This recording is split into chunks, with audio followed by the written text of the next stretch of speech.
Magandang umaga sa inyong lahat, saan man kayo naroroon, Luzon, Visayas, Mindanao at saan mang sulok ng mundo. Ngayong umaga ay panonoorin natin ang mahalagang mensahe ng isang batikang aktres at dating senador ng Pilipinas na si Nikki Cositang. Ang kanyang mensahe kay Pangulong Bongbong Marcos. I think the President should read more and learn more. We 115 million Filipinos are stuck here. You have the freedom to fly anytime you want. You can have all the jets. You can buy all the houses, the palaces, the mansions that you want. And all the spending money that you could not even finish in how many hundred lifetimes. Please, don't make us look like fools and maawa naman kayo sa Pilipino. Kayo, walang problema eh. Marami kayong bahay sa ibang bansa. Pera. Madali kayong lumipad. Ginawa nyo na yan eh. Lumipad na kayo eh. O, di ba? So, yun lang ang aking masasabi. Kawawa naman po kami. At hindi lang mahihirap ang kawawa. Yung middle class na paunti-unti nawawala.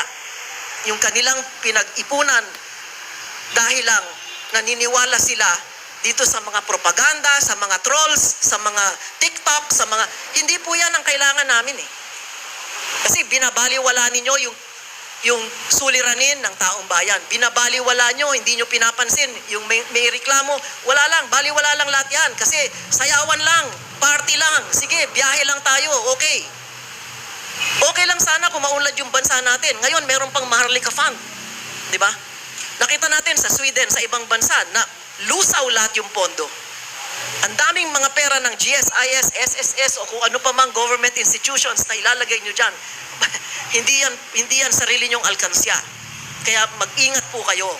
Dahil hindi lang tatahimik ang Pilipino. Alam natin yan. Naghihintay lang ng oras yan.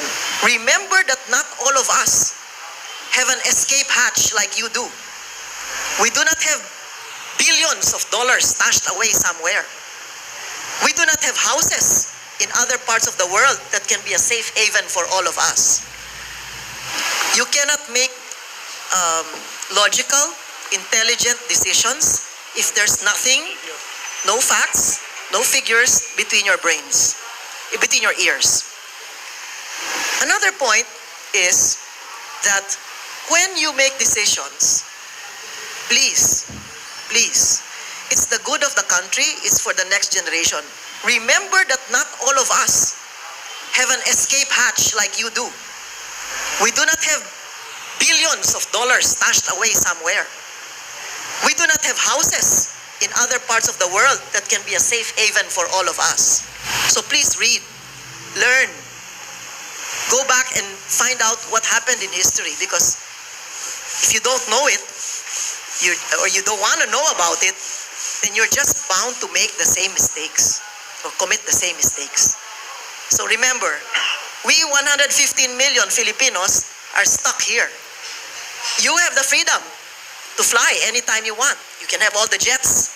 You can buy all the houses, the palaces, the mansions that you want. And all the spending money that you could not even finish in how many hundred lifetimes. Please, don't make us look like fools and maawa naman kayo sa Pilipino. Kayo, walang problema eh. Marami kayong bahay sa ibang bansa. Pera. Madali kayong lumipad. Ginawa nyo na yan eh. Lumipad na kayo eh. O, di ba? So, yun lang ang aking masasabi. Kawawa naman po kami.